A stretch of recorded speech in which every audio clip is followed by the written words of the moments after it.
गुरु और शिष्य परंपरा में गुरुओं की श्रेणी 3 मानी गई है, शिष्यों की श्रेणी भी 3 मानी गई है, गुरु, सदगुरु और जगत गुरु।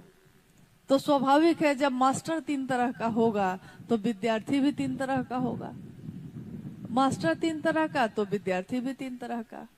लेकिन सारे मास्टर के भी मास्टर कौन है, सारे गुरुओं के गुरु कौन है, सभी सदगुरुओं के भी गुरु कौन है, सबकी यात्रा शिव तक जाकर खत्म हो जाती है।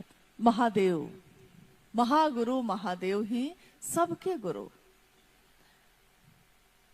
अब दुनिया में शिव भगवान हैं, भगवान के रूप में लोगों को दे सकते हैं, ये सब जानते हैं। सबने अलग अलग तरीके से उनकी पूजा की, उपासना, साधना, मंत्रों के जप किए, वरदान भी प्राप्त किए, चाहे वो इंसान हो, चाहे वो राक्षस हो, चाहे वो देवता हो, चाहे वो गंधर्व या किन्नर हो। सबने शिव से जो चाहा, शिव के लिए तपस्या की। शिव ने बिना ये सोचे कि सामने वाला कौन है, उन्होंने सबको समान रूप से वरदान दिया। जिसने जो चाहा, कहा तथास्तु, सबकी मनोकामना पूरी हो। यानी ईश्वर के रूप में वो विवेक पूर्ण दान नहीं देते। ईश्वर के रूप में आपने पुकारा है, आपने श्रम किया, श्रम युक्त भक्ति की, तो महादेव ने आपके मनोकामना पूरी की। लेकिन वही शिव गुरु के रूप में विवेक पूर्ण दान देते हैं।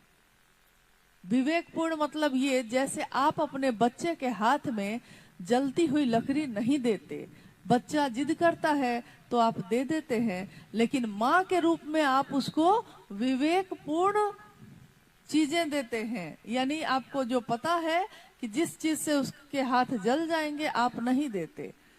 आपको लगता है कि वो खतरे में है, गिर जाएगा गड्ढे में, तो आप उसको बचाते हैं वहां से।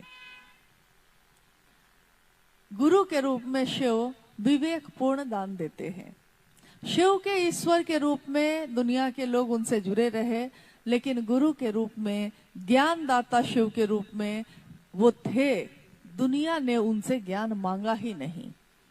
यहाँ तक कि बड़े से बड़े भक्त भी, रावण जैसे भक्त ने भी भक्ति की, लेकिन तीनों लोगों का वैभव मांगा, संपत्ति मांगी, उसको संभालने का ज्ञान नहीं मांगा।